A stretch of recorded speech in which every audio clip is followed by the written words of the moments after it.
All right, so we should be back now. Okay. All right. Well, Let me let's. pull the video back up. All right. Sorry, everybody. Had a power outage for a minute here at Casa de Funktastic.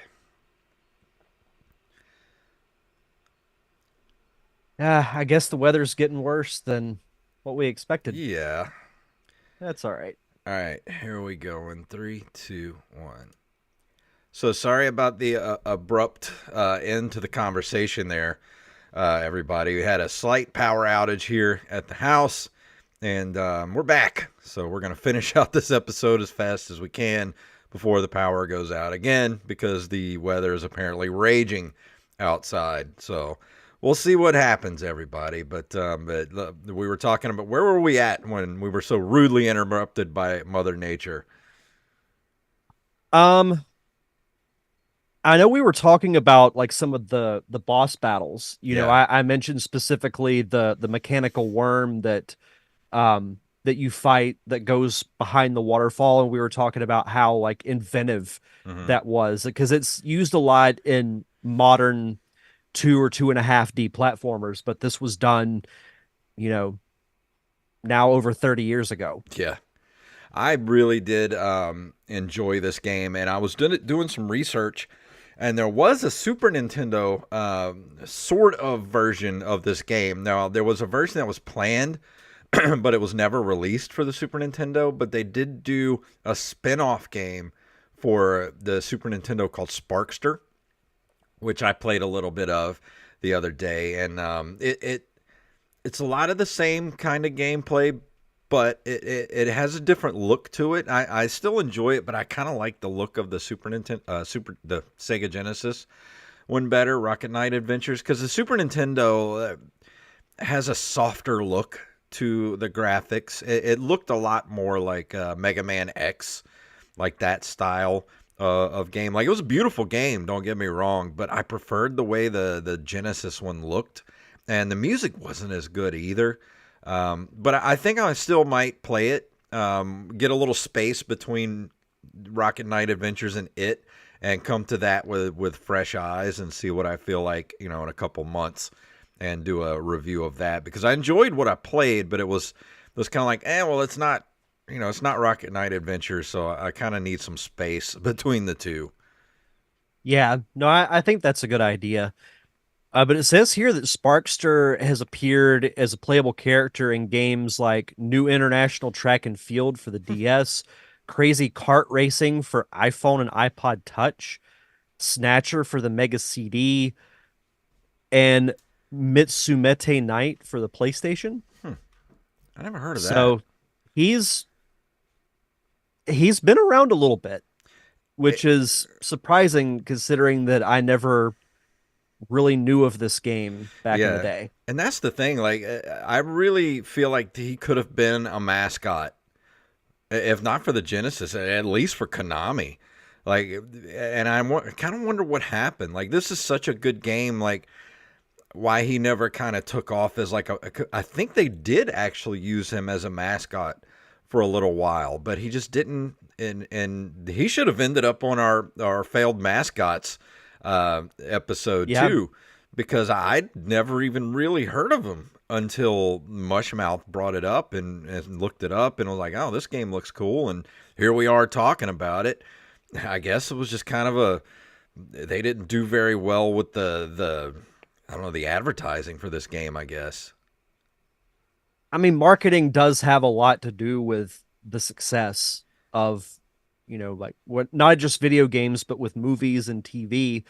If you don't have at least a little bit of advertising and Hmm. clever advertising at that, then I mean, nobody you could have the best product in the world, but nobody's going to know it exists. Yeah, I feel like he has a great marketability for being a Yeah, video game character. I mean, he could have been up there with at least Mega Man.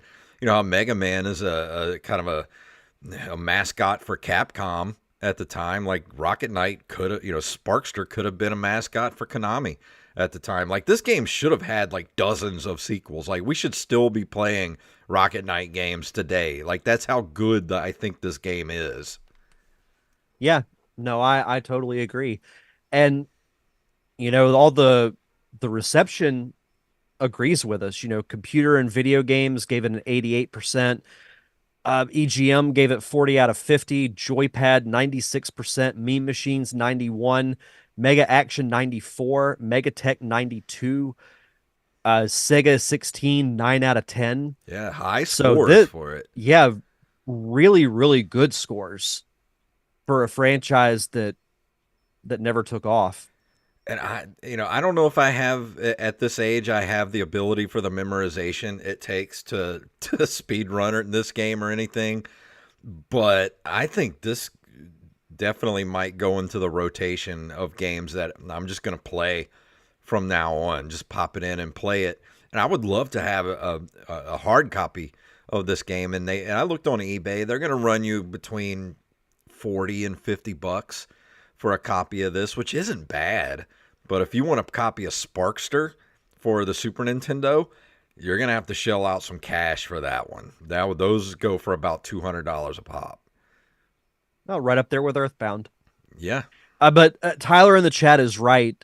A revival of the series was released in 2010 for the Xbox 360, PS3, and Steam, and was developed by British studio Climax Group. Huh. I don't even remember that at all. I kind of the cover art does look kind of familiar for the reboot. No, it I'm doesn't gonna have to look. watch some gameplay of that. Yeah, I'm gonna have to definitely go back and play it though, because I would love to see what they did in 2010 for this. Same. But But what would you give it? I'm gonna give this game at least a 9 out of 10. I mean, other than being brutally hard, there's not much that you can say bad about this game. Yeah, I think I'm right there with you. It was really enjoyable. I wish I could have beaten it before we did the Yeah. review, but I mean, it is what it is. But I enjoyed it from top to bottom. I like the level design. I like the fun characters. I thought even the death animations Hmm. for the enemies you fight were pretty funny. Yeah. The boss fights are fun. So yeah, I think I agree with you. I think I'd give this a 9. It was really really good. It was like I said, it was a good surprise, and that's why I immediately texted you and was like, "Yeah, we need to do a review this like right now." And here we are. Here we are, but Yeah. that's our review for Rocket Knight Adventures. Go in stores now. Rated E for everyone. Yeah, rated E for everyone. But that's gonna do it for this week. What do we got coming up next week? So next week, I'm going to be reviewing the Super Mario RPG remake, which Awesome. I've had a lot of fun playing. So I'm really excited to talk about it. And also, we want to let you guys know after that, not next week, but the week after, we're going to be doing our next top 5 list. And what is our next top 5 list going to be again?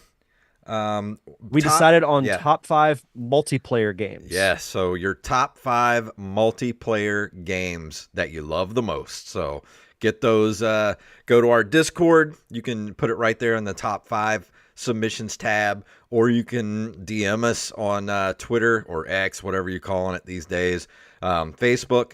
But probably the best way to do it is do it on the Discord or email it to us, nerdcaveretro@gmail.com. So, Derek, what is going on with the Derek Diamond Experience? Well, it is back. I dropped the newest episode right before we started recording this. Listed my top 5 movies of 2023. And I will say this, I did finally watch Oppenheimer Hmm. yesterday.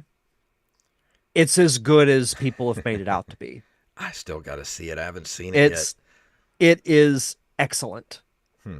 It's so you'll have to listen to the episode to see if it made my number 1. Awesome. But yeah, it's and the show's going to be back on normal schedule. So new episodes will be coming out on Mondays.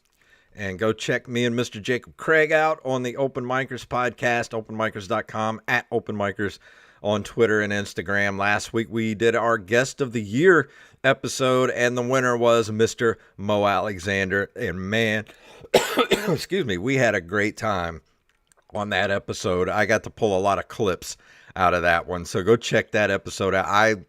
I laughed way too hard in that episode a couple of times. And Mr. Mo is just one of the funniest people on the planet, and I love having him on the show. The energy is different whenever he's on the show. He's just Not to disrespect any of your previous guests, but he brings out the best in both of us for some reason. yes, yeah, that's a great way of putting it.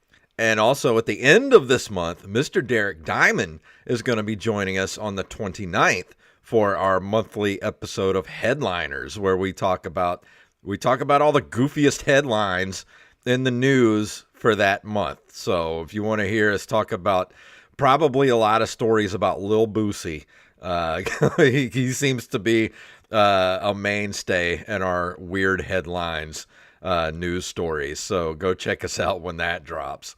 That's what I hope we talk about, honestly.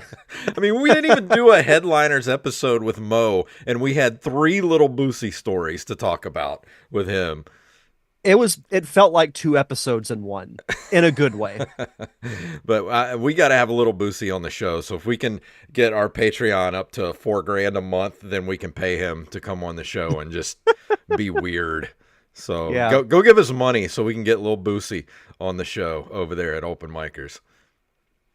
Fantastic. But is that it? Is that everything for this week?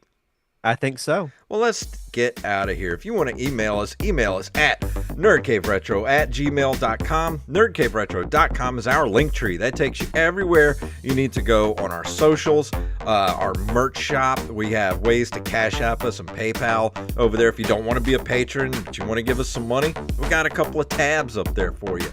Also, ncrmerch.com takes you to our shop where you can get t-shirts, hats, stickers, magnets, bags, mugs, whatever your nerdy little heart desires. And you know what else helps the show?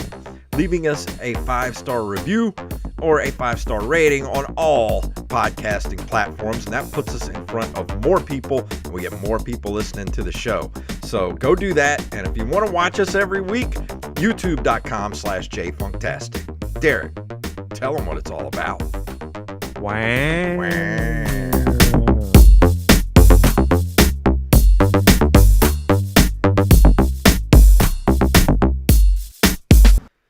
Oh, a fellow chucker, eh?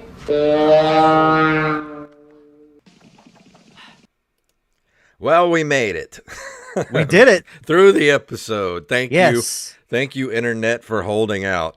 I don't know what happened. I was just sitting here and we were talking. All of a sudden, the lights just went and then went out for about a second, and then they popped back on. I was like, damn it. When your picture froze, I was like, uh-oh. Yeah, you froze too, and I was like, oh, man. I figured either your power went out or your internet went out. One of the two. Well, let's see what happens with Open Micers in a little bit. So thank you. Yeah. Thank you guys for hanging around on YouTube, and we will see you guys next week.